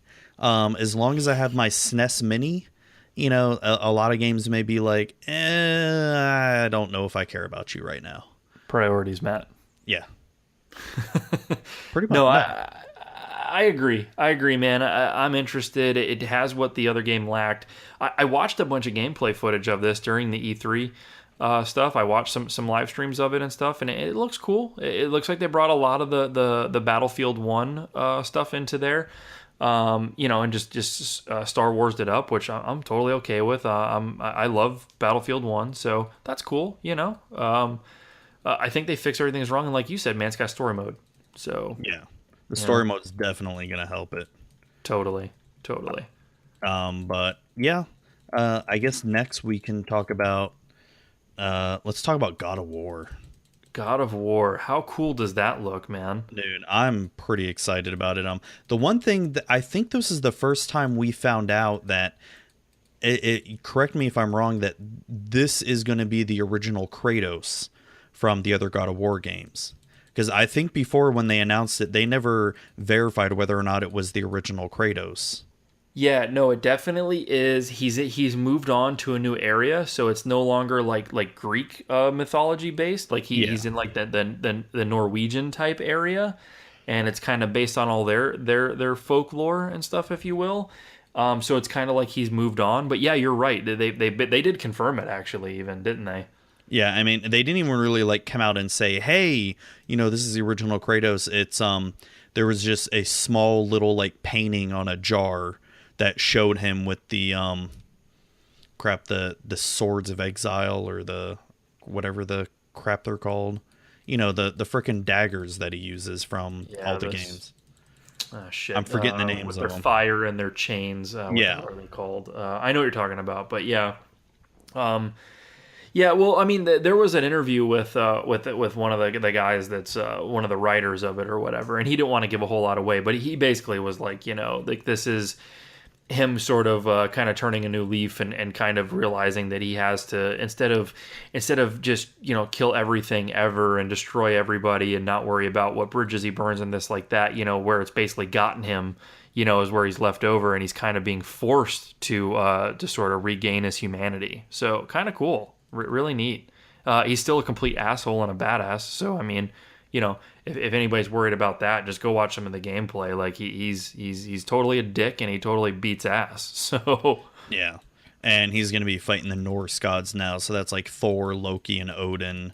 Yeah. So that's going to be pretty fun to see him rip someone else's head off. And he will. There'll be lots of heads ripped. You know. You know, I'm just wondering if down the line he's going to do like a one-on-one versus Buddha or something. Oh, God. That'd be messed up, dude.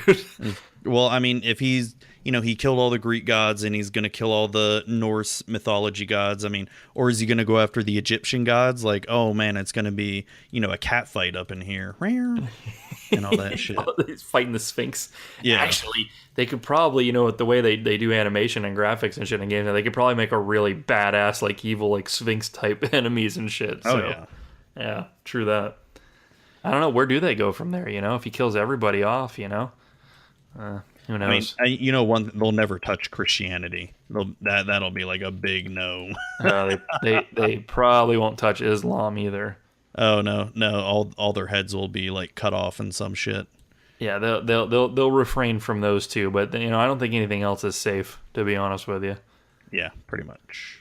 Awesome. What do we got next, Matt? We can go to this is quick. Uncharted: Lost Legacy. We don't know too much about like release price or anything like that, but it appears to be either some type of DLC or some type of like smaller game. I think it's gonna be like $40 or something, they said. Yeah, from what I read, like you would actually get this for free if you bought some special edition of Uncharted 4. I don't remember what edition. It was like the Thief's End gold platinum pass or whatever crap. All the DLC probably thing, the $100 one or whatever it was. Yeah, so you would get it for free if you had that, but other than that, it's if you didn't, then it's going to cost you $40. I think it's only single player. Yeah, well, yeah, because they don't want to. For $40, you're not going to get a full ass game, right? And they're not going to redo a multiplayer that's still thriving. And they're still releasing content for Uncharted 4, and there's all kinds of in-game purchases for that. You know, like there's a lot going on there. I don't see them redoing that. This is just more story essentially for you. Yeah. I originally had thought that this was going to be. You know what? I'm not going to say it, Matt, because you haven't played it. I don't want to spoil it. This is so one of the characters that's in this, like when you watch like the gameplay footage of this Lost Legacy, is one of your enemies in Uncharted 4. I'll just say that. What I thought it was, I won't say because it'll ruin some of Uncharted 4 for you or anybody else hasn't played it. But it is one of the enemies, which is really interesting to see from kind of their perspective. They don't appear to be evil.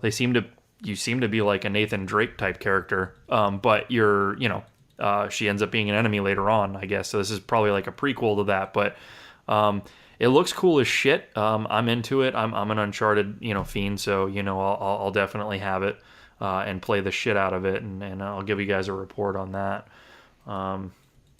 Matt, you got to get caught up, man.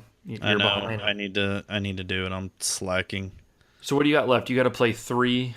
And then you can play 4? Yeah, I was like halfway through 3 when I stopped playing. And yeah, I'll get to it. So many games, man. I know, and it's no time. No time at all. And then when I do have time, I'm just like, yeah, I don't feel like playing any games. I know, right? Like sometimes it almost feels like work, like it's too much effort, It does. It really You just want to veg out, So Spider-Man is a limited exclusive for PS4, whatever the hell they're calling it, where for a while it's going to be on PS4 only. Oh, are they planning to release it on other systems? Yeah, it's going to come out on everything else. There's some type of embargo or exclusivity or whatever you want to call it for PS4. But for a while, it's going to be the only way you can play it is on our beloved PS4, Matt. Which I'm excited about this game because they're sort of making it like Spider-Man, but in the Arkham Asylum style. And it's because when I saw the video of the Spider-Man video, I was thinking, it's going to be okay. Nothing special. But then even though I know what they showed was heavily scripted, as most of that stuff is in E3, it looked really, really interesting. And I'm really interested to see and read more about this game. It looked really, really fun, and they didn't make it seem like Spider-Man was, an end-all be-all and a super badass. Like, you actually have to be careful when playing the game. Absolutely. They added some interesting mechanics, like utilizing his spidey sense and stuff. It almost looks like it partially slows down time from time to time, but yet you remain in control. Like, the things that it's going to target and do, like, you have control over, like, so if you're going to shoot your webs and pull something down on somebody, it looks like you have multiple options. Like, you didn't have to use that. Like, you could have swung up to somewhere else, or you could have pulled something else, or you know what I mean? Like, it's kind of neat like that. So I do like that. You heard that you're not gonna be able to kill anybody though? Oh, that's so lame. Yeah, you can't kill anybody. Well, I mean, I don't know. But then again, if you sling your webs onto somebody and slingshot them into the side of a wall, apparently they're quote unquote knocked out, but that would murk somebody. So yeah. Well, I mean, it's just like how you can't kill anybody in Batman. I mean, Batman basically puts them in fucking, gives them concussions and puts them in comas. Yeah. Like that's probably worse than death when you're getting a beating that bad from Batman. Batman probably has like an 80% vegetative state for the people he comes across. Like, yeah, you didn't kill him, but like... like I said, that's got to be worse than death, man. I mean, yeah, think Seriously. About it. Oh, you're living, but now you're a vegetable. Just be like, why didn't you fucking kill me, bro? What's that movie where they're... is it Minority Report with Tom Cruise, where like they're stopping future murders? Yeah. Yeah, that's what they do, right? They put you in a vegetative state. That's like prison. Yeah. Like, so, yeah, that's probably worse. Like, that sounds like some scary ass shit. So, yeah, I'd rather not be beaten to a vegetative state. I think I'd rather just be ended. But, yeah, so no killing people in Spider-Man, but it looks phenomenal. For a short time, it will be a PS4 exclusive. So, Nana and Boo, stick your head in doo-doo, everybody else. What else do we got, Matt? We don't got much left. We got South Park. South Park, The Fractured Butthole. No, you have to say it, The Fractured Butthole. Butthole. We've been waiting and talking about this for, it seems like, forever. 5 years now. Unnecessary. They delayed it. Big surprise. We did finally see some actual gameplay footage. Pretty impressive. Of course, the only thing they show off is it's kids in a strip club. Like the South Park kids I are still haven't seen that yet. It's pretty funny. I just saw the trailer. I haven't seen the actual gameplay footage yet.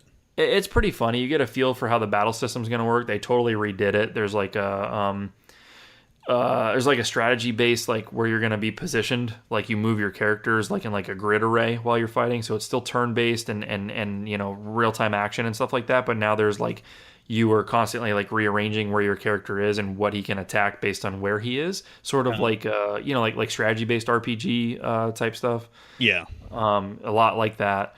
It looks cool. It's definitely nice. They say that this is much more accurate to the show than even the last one, which I think is amazing because the last one felt like you were playing an episode.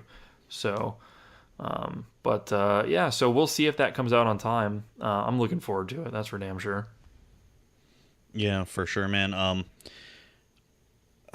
I'm still debating whether or not I want this to be a day one purchase. It very well may be, because I'm super excited to play it and we've been waiting long enough for it. But I don't know. What are your thoughts on that? I'll have it day one. No, I guess I better fucking well too. Yeah, I'll probably stay up and go get it midnight or something. I'm not gonna do that. I'll probably just get it the next morning or something. I'm super excited for it. Also too, the time frame that it's set to come out, like there's not gonna be anything else right then and there. Mini? No, I don't think it does. Is it the same? I think it's a different week or something, right? A couple weeks apart. Well, no, I mean you're still gonna be playing a SNES Mini though. Well, that'll take all my time, Matt. Yeah, but when I'm sleeping, I'll play South Park. Oh man. No, I maybe I won't wait in line on it, but I definitely will have it probably day one. I just love South Park, man. Like I really do. I'm a fanboy. Through and through. I'll say it. Like it's so good. It is. And I'll have it and I'll play it. I'll probably be slower on this one though, because I burned through the first one when I got it. I played it. I probably beat it in like a week and a half. Like I just played it nonstop. I probably won't do that with this one, just so I can enjoy it a little bit more. But I'll definitely have it for day one. Absolutely. Okay. I guess next let's talk about Metroid. Let's do Metroid Prime 4. So they showed the title of Metroid Prime 4.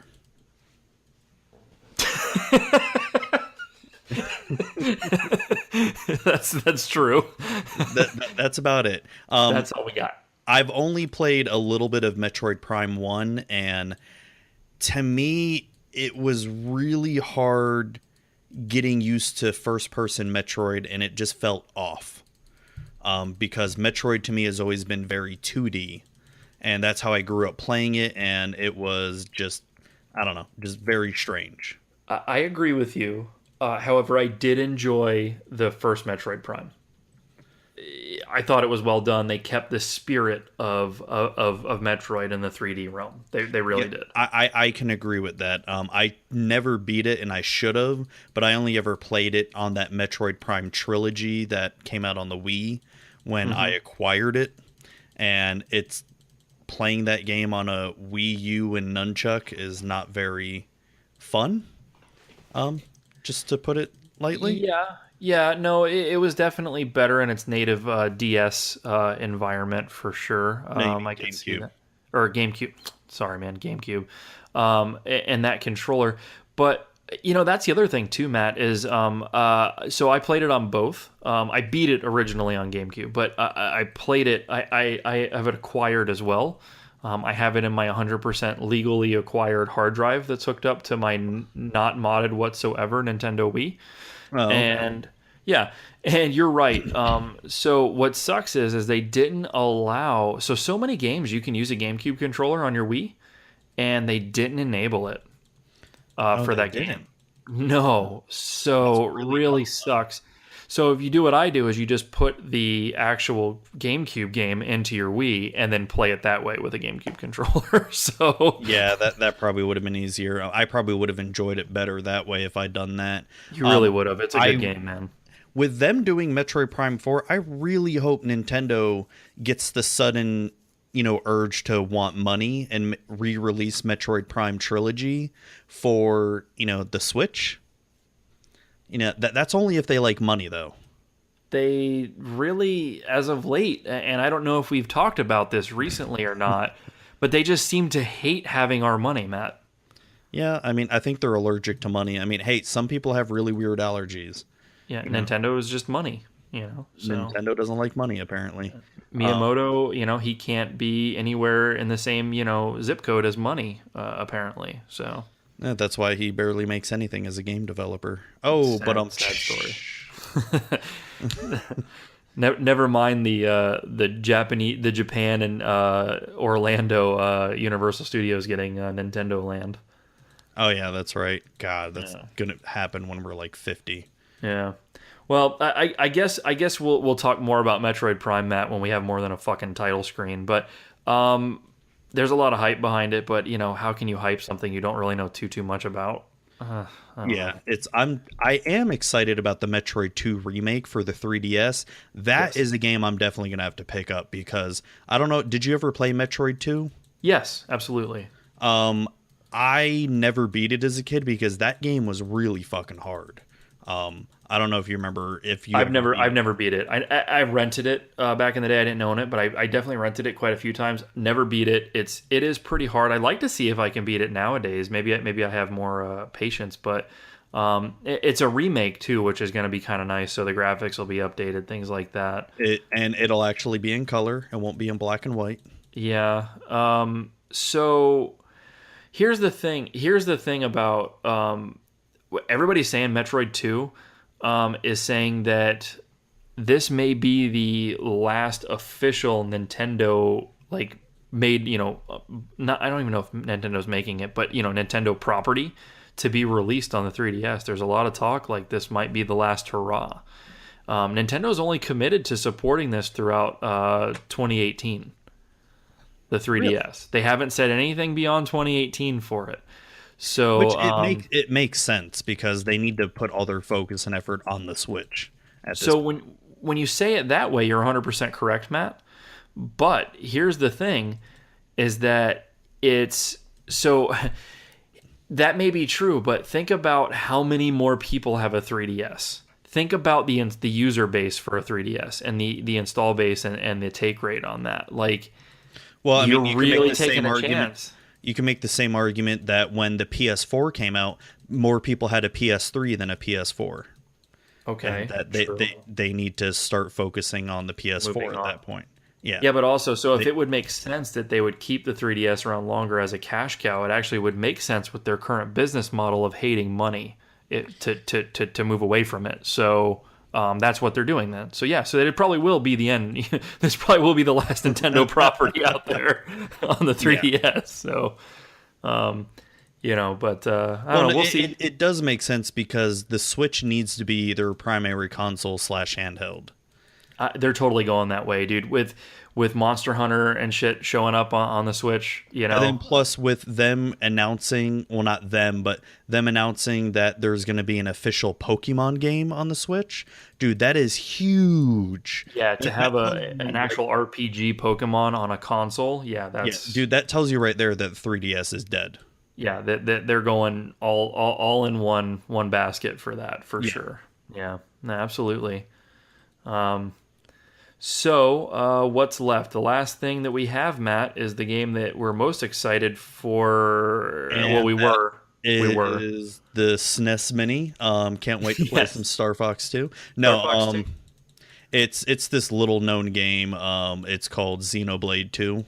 Get out of here. No, which, yeah. You take the hat, you throw it on the dinosaur, you are the dinosaur.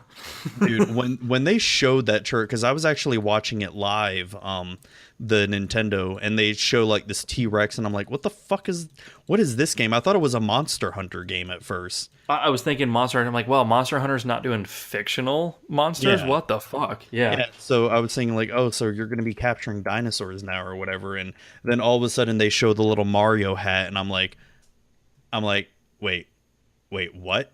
What's going on? Wait, huh? Because they never showed that you could become a frog or a Koopa Troopa or anything before that trailer. You're right. You're absolutely right. So, dude, it's me, the T-Rexosaur. And what I find exciting about this game the most, and I know you and I have talked about this, is it looks to be very open world when you're doing the levels, unlike when you played Galaxy, where it was very linear. It seems to be much more kind of find your own way versus this is the way. Yeah. Yeah, no, it looks cool. I'm really banking, and I have full faith in Nintendo that this whole hat thing isn't just a gimmick. That it is a very good new mechanic for playing the game. Nintendo seems to try to do that with most Mario games when they come out and introduce something new that changes it, and it's a well used mechanic, and it's well thought out and elegant. God, I hate using that word when it comes to like video games and stuff, but when Nintendo does a Mario game. See our previous episode when I talked endlessly about Super Mario World's elegance, but they do it very elegantly. Like they spend the time, they think it through. You can tell they tested it, they worked it out. There are no holes in their play mechanics. There just aren't. So I have every faith this hat thing is going to fall down that same path. I really do. Dude, and what's cool is it looks like there's going to be different costumes for Mario too. Like they showed the wedding costume, they showed what looked like almost like a Where's Waldo costume. Oh shit, I forgot about that. Yeah. The sombrero costume, which it may be possibly that these hats are going to have different powers depending on what costume you wear, too. Very true. Yep. So and I think they showed like a football costume Charging Chuck costume. Charging Chuck and okay, all right. I didn't see that one though. Yeah, it was like you saw it for not even a second in the trailer. So I'm trying to see what I can find right now on that. One thing that's kind of disappointing is, I mean, it's something that we, yeah. I'm getting audio from a video there. I hope you guys didn't hear that. One thing is that Mario isn't he's not a full-blown human, essentially. Have you heard about this shit coming out? No, I thought he was always a human. Me too, but apparently because he walks alongside regular humans in the city world, that they're kind of like saying like, well, he's not exactly a human. And it's like, all right, well, we knew this, but did you have to do it? Yeah, I don't know, man. I thought he was an Italian plumber, from Brooklyn with like, hey, paisanos. But no, which, granted, what's his name? Charles Martinet or whatever does a really good job doing the Mario voice, which it's more appealing to kids than some gruff sounding, New Yorker guy. But it's like to me, a Mario movie. Yeah. Super Mario Bros. Movie. With Bob Hoskins. It's to me, Mario is always going to be that fucking plumber from New York. Be like, hey, Luigi. Hey, what the fuck over here? Yeah, forget about it. Freaking Captain Lou from the Super Mario Super Show.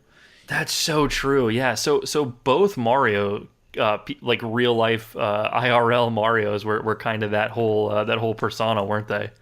To me, that will always be Mario, that freaking gruff Italian New York plumber guy. You make sense, and I guess until Mario 64 I would have felt the same way, but I have it's a me a Mario, like that's Mario to me. I don't know why, but you're right though, like and in my head it probably should be the other way around, because I mean that's all we knew. I mean shit, we were deep into middle school on our way to high school when Mario 64 came out, so No. Like I said, the new voice now that is Mario, and it always will be. But it's still back in my mind. It's just I hear like, "Hey, Princess Peach, stop getting fucking kidnapped. Hey, you dumb, you dumb fucking broad over here." Hey, forget about it. It's like Andrew Dice Clay. Hey, whoa, hey, what's going on? And then poor Luigi. Like, well, I just didn't know, Mario. It's like, hey, what, you think I'm funny here? What, you think I'm a funny guy? Dude, so there's these realistic Mario skits, right? That made the rounds on the internet. It was some show on TBS. Some comedian had a late night show. I forget his name, and I'm sorry I can't remember it. But he did a couple of bits where they actually animated it, and they did like realistic Mario. And it's funny because one of them, Mario, he's eating the mushrooms and he starts tripping balls, and then it actually slips into a bad trip. And he's like falling in his bad trip, and he's seeing all this bad shit, Koopa or Bowser or whatever. And then he sees Princess Peach, and he sees Luigi just straight making out with her, and he turns around mid making out, and he goes, "She's my girlfriend too, huh?" And he goes back to making out with her. So that was the best thing. So funny. Man. So funny, but that's I'm like, all right, one for Luigi. Somebody thought about Luigi. Awesome.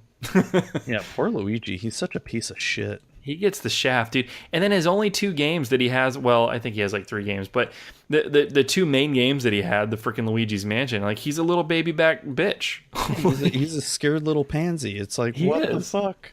Like, come on, man. I still haven't played either of them, which I need to because you've told me that they're good. Dude, you have to. Especially the 3DS one, man. That is a killer game. And it's so different. It's so different from anything else you played, but it's Nintendo. So it's an IP, and it was made in house. Dude, it's so good. So fucking good. You need to check them out. You will enjoy them, man. I promise. I'll get to it one day. Yeah, maybe. So many games, dude. So many games. Can't play them all. Cannot play them all. Fucking tried.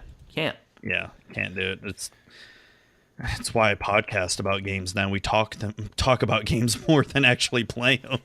That's what it feels like sometimes. That's sad because like we bitch about Let's Plays and kids watching it and stuff, but truth is that we don't even have the time that.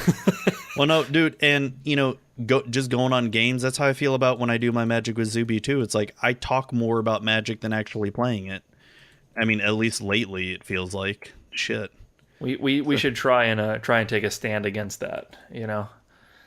Maybe shit'll chill out at work this summer and we can actually get some different stuff. Hey, dude, for real, we really do need to play some online shit together and stream it, man. We really do. I think that would be really fun. Yeah, man. I need to just re-up my PS Plus. I need to stop being a cheap bastard. If it's going to interfere with SNES Mini, then, I mean, there's really no need.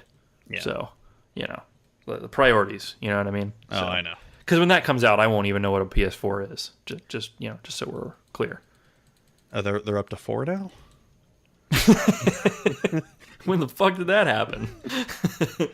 Oh man, good times. Well, Matt, do we have we're a little shy of our normal. We're close enough. Now we're good enough, and it's getting late. So why don't we bring it home? Real quick, actually, just before we do, I just want to say. Billy Mitchell is a tool bag.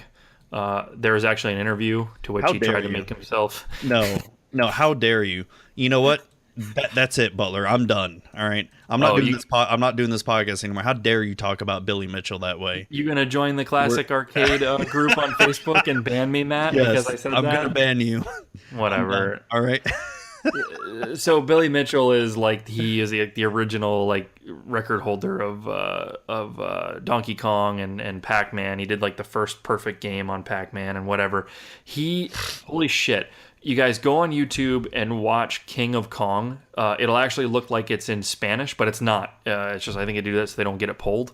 It's a documentary about trying to get the high score on Donkey Kong. This guy Billy Mitchell, holy dude, HFS dude. Like holy fucking shit. This guy, if you know a bigger tool bag, like let us know because holy shit. But anyways, he did 10 years after that. He did an interview with Kotaku. You can check it on their website. And he just kind of talks it up and acts like, all that shit was for show and all that. And it's just, I'm sorry. Like, this guy is the way he is. You got banned from a online forum too, right? So they posted up, there was like this NES, or not NES, it was a classic arcade group that I was a member of on Facebook, and they posted up like a picture of the like the box art for NES Donkey Kong, and it was like, what's the first thing that comes to mind when you see this? And everybody was all being genuine, and I literally put Billy Mitchell as a tool bag or douchebag or something like that. And they literally kicked me out of the group. They banned me from the group for saying that. How dare you? Like, I can't have a voice? Well, like, I do have to say, unfortunately, folks, this is the last VCR Gaming Podcast. I can no longer be a part of this where you think Billy Mitchell's a tool bag. Whatever, dude. Tell me you didn't watch that shit the day after I told you and came back to work, and you literally were like, you had no words for the tool baggedness of this guy. And you know what's sad? Because you know that with documentaries, they edit them and they cut them in certain ways to make you root for a good guy or a bad guy.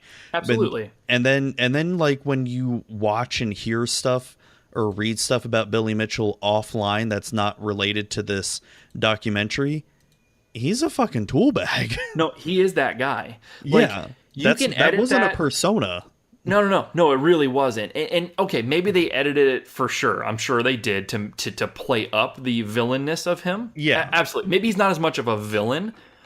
This guy is a tool. Like, you guys have to see this. Like, that's him. Like, you can't edit the shit that he, like, you can't make up the shit that he says or how he acts or like how full of himself he is. Like, that's him. That is him in every interview you've ever seen. Like, that is this guy. And I wouldn't hate him so much if he wasn't such a piece of shit to the guy that was trying to challenge him. Like, that guy was the nicest guy ever, He did cry like a bitch, if I'm honest. So, which I think was a little unnecessary. It's kind of like, hold your shit, man. But regardless, Steve Wiebe is the guy that challenged him, and he didn't deserve to be treated like he did from Billy Mitchell. I think that's why I hate him so much. Dude, and his like little fucking scummy friends too. Oh, his little fucking followers, his little fucking... My God. Yeah. I don't even remember their names, but the fucking like little basement dwellers that, I've never seen a woman's boob ever. What was it? Like, Donkey Kong kill screen's gonna happen. And he just runs around the whole freaking place telling everybody. Everybody looked at him like, and?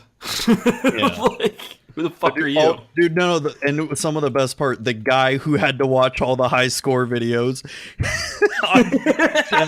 and at the time, that was filmed in 2004, 2005, when DVDs were very apparent at that time.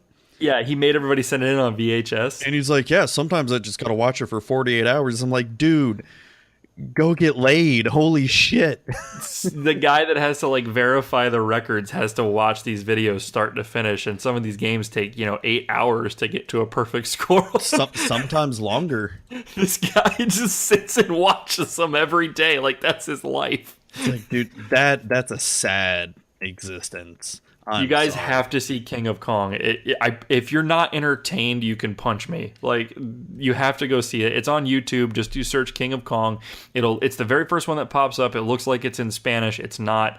Watch that. It's, oh my God. It's worth the entertainment. It is. And then you'll know what we're talking about, this Billy Mitchell guy. But anyways, he did an interview with Kotaku 10 years later. He doesn't do a whole lot of interviews. So it's kind of cool to see that he did one, but he totally just essentially talked himself up and defended himself and basically said that they spun him in a different light. And although there's probably some truth to that, this guy, let me tell you. So, oh yeah. Anyways, that's our douchebag of the episode by far. Our douchebag of the week. Yeah. So, the only other thing I really got is, so this isn't Fight Club, guys. The first rule is you can absolutely tell other people about the podcast. If you're into games, or you know somebody that is, and you think they might be interested, please start telling people about the podcast, guys. We would really appreciate it. We would like to make sure that we have a broad audience. You know, we talked about doing some live events and streaming and stuff, but truth is, we really need to have some type of an audience out there in order to make these things kind of worth it. Let us know that you're there, that you like it. You know, comment to us. We get some activity on our Twitter and stuff, but come on, get some people listening to us. Help us out. We really appreciate it. We'll do what we can to give back. Matt and I were talking about doing shirts at some point for the show. That's something that we might be interested in, but we need to make sure that we have people out there to essentially, to talk about this, because you can't just order 1 or 2 shirts. Like, we have to order like a lot of them. Yeah. So, and also, if you leave reviews on iTunes for us, like, give us 5-star ratings and all that, and heck, even if you don't want to give us 5 stars, you want to give us an honest review and all that, we appreciate any kind of feedback, whether good or bad. We'd love to hear it from you all. Absolutely. We really would, guys, and it's just going to help us make the show better. If we do something you hate, don't sit here and listen to us do something you hate, or don't stop listening because of it.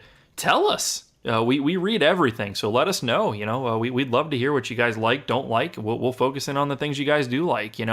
Let's make this a killer podcast. So, absolutely. Feedback. Give us feedback. Let us know what you think, and we're definitely going to see what we can do to kind of put back out there to everybody else. So, thanks everybody that does listen. Honestly, we do have listeners, so thank you guys that do. We really do like it.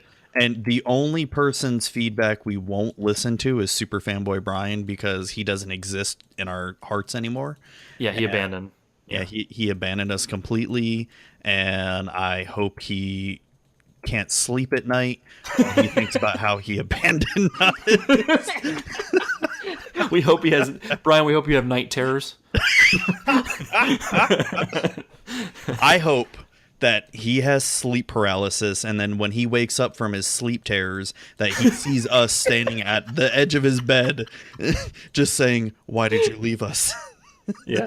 So, Brian, you know where we're at. If you wanna beg to come back, we'll I don't think he's listen. ever gonna beg to come back. Yeah, probably not. I don't blame him. Man. But anyways, thank you everybody that listens and everything. Let us know what you think. Again, we'll be back again in a week or so. Don't bust my balls about that. How would Mario say it, Matt? Hey, paisanos, it's the Super Mario Don't Bust My Balls show. You busted my balls over here.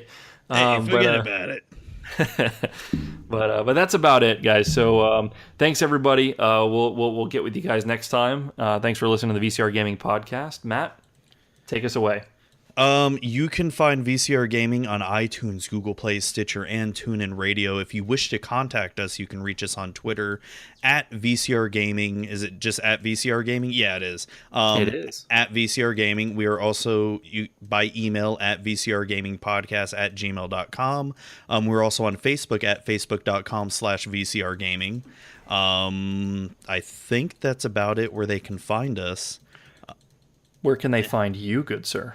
You can find me at Zubatron, Zubatron. I've also got 2 other podcasts that I do. I've got one that I do with my buddy Alec that's called So Your Father's a Nerd, where we talk about we talk about video games, but we also talk about a lot of other nerdy shit like anime and movies and comic books and all that kind of stuff. And then I've got my Magic the Gathering podcast, Magic with Zuby, which I am going to be starting to add some Dungeons and Dragon content to that as well. So if you like Magic and Dungeons and Dragons, Dungeons of Dragons, the Gathering, Magic, definitely check it out.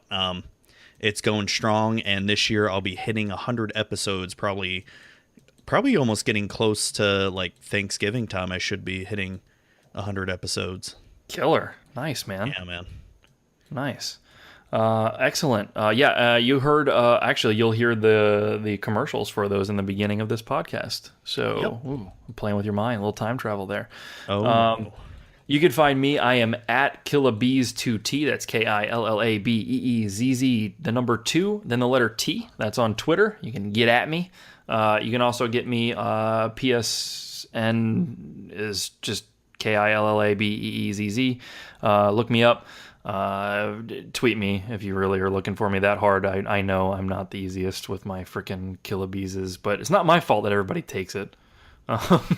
Wait, what? But, dude, seriously, like I had that since PS1, PS2. Oh, you mean other people taking your name? Okay, they take kilobees, man, with the 2 E's and the 2 Z's. It's like, who are you, guy? Like, I had it first, but yeah. So, anyways, but yeah. Look me up on Twitter, and if you want to really know, let me know. I'll send you my info. But that's it. Thank you guys for listening. It's another awesome episode in the books, Matt. Yeah, man. Yeah, that's all I've got, man. Have a great night, everybody.